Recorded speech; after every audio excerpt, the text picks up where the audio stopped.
আলাইহি ওয়াসাল্লাম।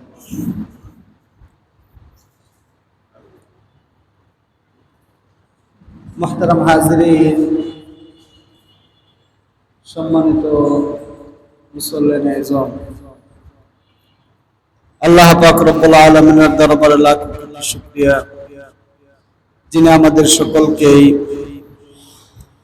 পবিত্র শুক্রবার জুমার নামাজ আদায় করার জন্য আল্লাহর ঘর মসজিদ আসার তৌফিক দান করেছেন।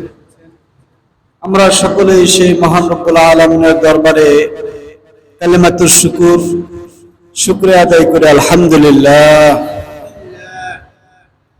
প্রিয় হাজিরিন,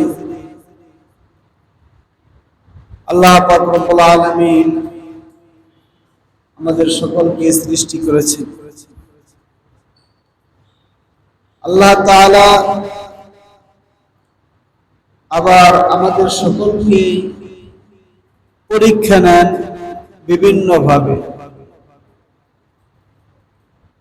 বিপদে ফেলে পরীক্ষা নেন, সুখে রেখে পরীক্ষা নেন, রোজার মাধ্যমে পরীক্ষা নেন, ইবাদত বন্দেগী করার মাধ্যমে পরীক্ষা নেন। আল্লাহ তাআলা দেখেন যে বান্দা আল্লাহ তাআলার এই পরীক্ষায় ধৈর্য ধারণ করে পরীক্ষা দিতে পারে।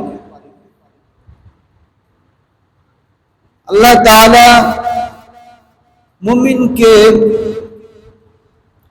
অনেকগুলা গুণ দিয়েছে, তার ভিতরে একটি গুণ হলো আস-সবর, ধৈর্য ধারণ করা।